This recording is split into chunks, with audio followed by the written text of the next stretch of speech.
one dimension of Shiva in the Chitambaram temple is shunya or emptiness. People are talking about it as Akash, it is for one of the elements.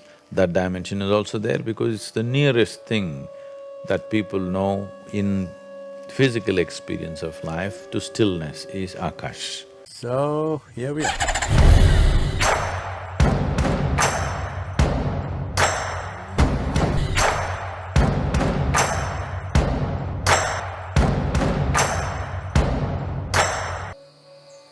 Namaskaram, Sadhguru.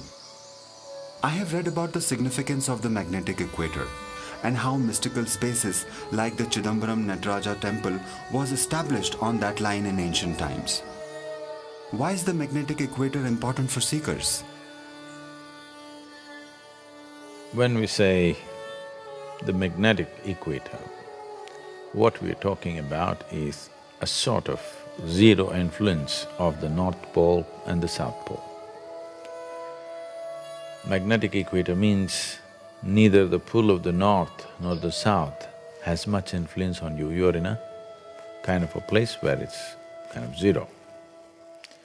So this allows, when you're at the magnetic equator, it allows your energies to take it upward. It becomes much easier because nothing is being skewed. If you're in the northern pole is there in a certain way, so your system is always trying to adjust to that. It's like if you're driving your car, little alignment problems in the wheels, it's constantly pulling, but you can manage, you know. No car, except maybe like Formula One racing things on the track, except them, no car is really perfectly aligned. All of them are pulling either right or left. But it may be very mild that you don't mind, most people never notice it, first of all. If you take your hands off and drive, it won't go straight. It'll go straight for some time and then it'll go, but then there's also no perfect road. There is no such thing as a perfect plain road, so the road also may be acting, but whichever way, it's not impossible, but near impossible to align four wheels perfectly. Such a thing doesn't happen in a normal commercial car, it's not possible.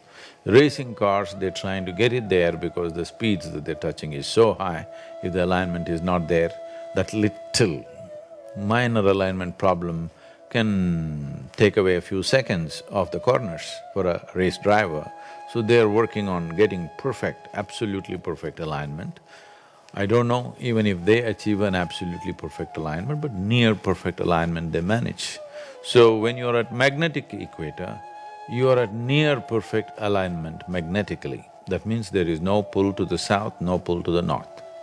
That means your energies are free to move upward, and also because of the centrifugal force, it moves upward. That means life is dancing at its best. So, Nataraja is established there to show life is at its peak here. If you're here and you do the right things, your life is at its peak dance performance. When we say dance, we're always thinking of… I don't know what you're thinking.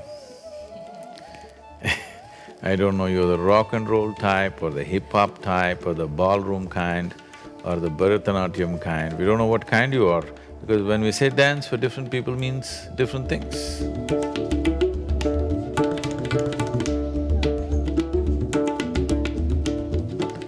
So, essentially dance means effervescence. Doing stylishly, doing this and that is not dance, that's a show-off. Dance means effervescence, life is at its best.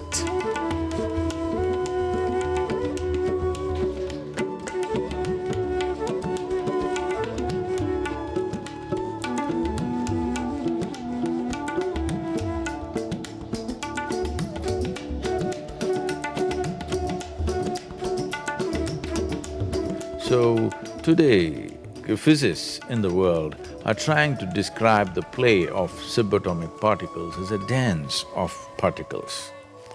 And you know, the Nataraja statue has been established in front of CERN.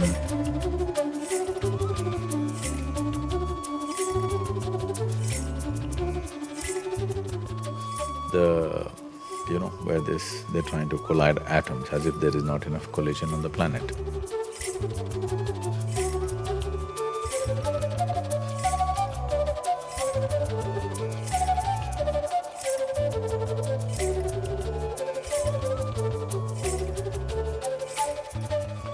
So, that is indicative of the dance of subatomic particles which makes the whole existence happen the way it is. So, because it's zero magnetism, there is no pull or push from either side, and because of the centrifugal force that is working at that latitude, at the highest possible… in almost nearly vertical movement, life is at its peak. And if you're doing the right things with your life is highly effervescent. From this comes the word samskriti, which means to be equanimous, equanimity. The magnetic equator is indicating the equanimity, and to be exuberant. So, at the highest level of exuberance and the best possible equanimity, the alignment is great, speed is good, that's a winner. So, that's why one dimension of Shiva in the Chitambaram temple is shunya or emptiness. People are talking about it as Akash, it is for one of the elements. That dimension is also there because it's the nearest thing that people know in physical experience of life to stillness is Akash. All the other elements are in a certain state of dynamism.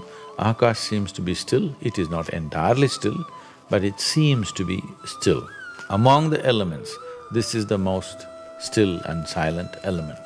So there is worship of Akash, and there is a process which is emptiness, or shunya.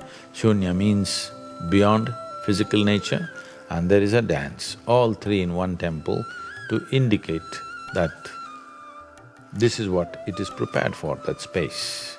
And they chose the right kind of geographical location to make this happen.